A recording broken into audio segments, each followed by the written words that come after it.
આવેલા છે સુરત મહાનગરપાલિકા, સુરત અખિલ ભારતીય સફાઈ મજદૂર સંઘ અને સુરત એમ્પ્લોય એજ્યુકેશન ટ્રસ્ટ દ્વારા ગયા વર્ષે પણ આપણે સમૂહ લગ્ન કર્યા હતા, જેમાં 9 સમૂહ લગ્નના જોડા થયેલા હતા.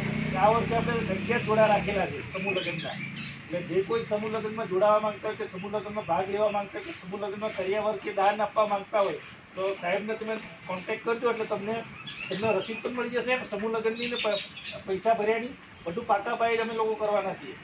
સમૂહ લગ્ન 16 ફેબ્રુઆરી ડભોલી 4 રસ્તાથી નાની વેડની વચ્ચે આ ફાર્મ છે, ત્યાં ફાર્મ હાઉસ પર રાખેલા છે સમૂહ લગ્ન. એટલે જે પણ કોઈ સમૂહ લગ્નમાં આવવા માંગતું હોય, જો તમે સમૂહ લગ્નમાં જોડાઓ કે ના જોડાઓ, પણ સમૂહ લગ્નમાં બધાએ આવવાનું છે. ખરું બધાએ આવવાનું છે. ત્યાં સમૂહ લગ્નમાં તમે ભલે ભાગ ના લીધો હોય કે તમારા સગા સંબંધી ના હોય તો પણ વાંધો નહીં, ત્યાં તમારા સમૂહ લગ્નમાં બધાએ આવવાનું છે. અત્યારથી તમને આમંત્રણ આપી દઈએ છીએ. કદાચ કાર્ડ આવે કે નહીં આવે અહીંયા, પણ તમે તમારા બધાએ ત્યાં આવવાનું છે. એડ્રેસ યાદ રાખજો.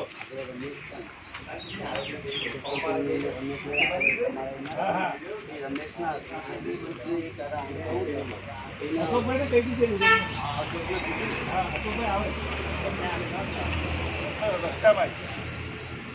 બીજું, આપણે ટૂંક જ સમયમાં 2018નો જે ઠરાવ જે બંધ થઈ ગયો છે 2018થી, એક જ વર્ષ માટે ઠરાવ કરેલો હતો કે વારસાઈ નોકરી એક જ વર્ષ માટે બધાને આવી, પછી વારસાઈ નોકરી બની ગઈ. એ વારસાઈ નોકરી માટે ટૂંક જ સમયમાં આપણે મંજૂરી લીધેલી છે ત્યારે આંદોલન પર ઉતરવા માટેની. એ ટૂંક મંજૂરી આવશે એટલે આપણે તરત આંદોલન પર આપણે ઉતરવાનું છે. એટલે તમારે પણ આ વારસાગત નોકરી એટલે અત્યારે તમે ભલે 30 વર્ષના કે 32 વર્ષના હોય, પણ આવતા વર્ષે ટૂંક સમયમાં 50 વર્ષના તમે પણ થવાના છો. એટલે અત્યારે નોકરી આ લોકો નવી ભરતી નથી કરતા.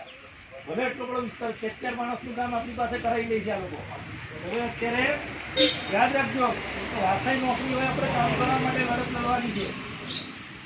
બધાના શરીર કંઈ સારા રહેવાના, હવા પાણી ખોરાક ખરાબ જ છે. હવે અત્યારે પહેલાના જમાનામાં હતું કે 50 વર્ષ 70 વર્ષની કંઈ વાંધો નતો આવતો. અત્યારે 30 વર્ષમાં બીમારી આવી ગઈ છે. તો આપણે કામ કરવામાં અક્ષમ થઈએ તો આપણા બાળકને તો નોકરી આપી શકાય કે નહીં. આ ઠરાવ આપણે ફરીથી પાસ કરાવવાનો છે. એ માટે આંદોલન પર ઉતરવાનું છે.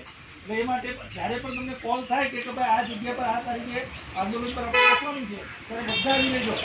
પેલો આવશે એવી રીતે એકબીજાને વાદે રહેતા નહીં. ત્યાં કોઈ દેખાશે નહીં. જો ત્યાં 500 માણસ દેખાશે ને તો કમિશનરને કોઈ અસર થવાની નથી. કમિશનરને એમ લાગશે કે 500 જણની સમસ્યા છે 2018ના ઠરાવની, બીજા કોઈની સમસ્યા છે નહીં.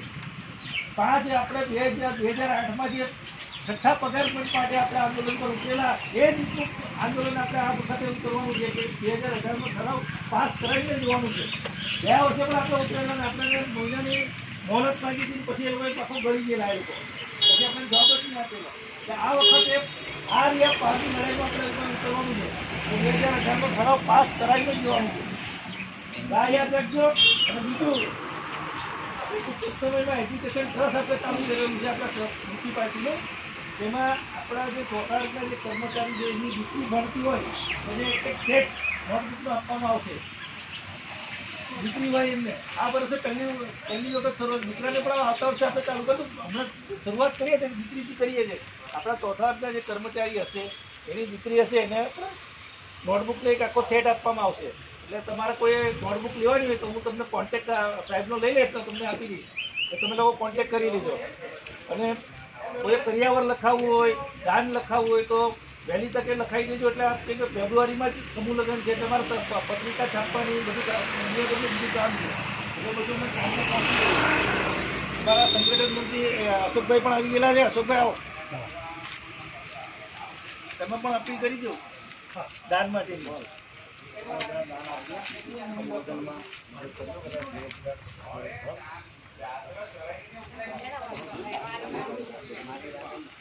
તમારી ઈચ્છા પ્રમાણે એવું કઈ નથી કે તમે 1000-2000 કરી નાખો. તમારી જે ઓછી દાન હશે તો પણ સ્વીકારવામાં આવશે ને વધારે હશે તો પણ સ્વીકારવામાં આવશે. આપણા કામદારની છોકરી છોકરા જ પાડે. સમૂહ લગ્ન તો આપણા સમાજમાં થતા જ હોય, પણ આપણા કામદારના સમૂહ લગ્ન તમે તમારી ઈચ્છા પ્રમાણે એવું નથી કે અમે તમને કીધું તમે આગળ આવડી આ કાલની તો ખ્યાલ તો પડે ને. આમાં આગળ આવી જાવ ભેગા ગોયલો એ તમે વાત કરીને આવ્યા છો. ચાલો એક ફોટો પાડી લો, એક મસ્ત સામૂહિક ફોટો યાદગીરી માટે.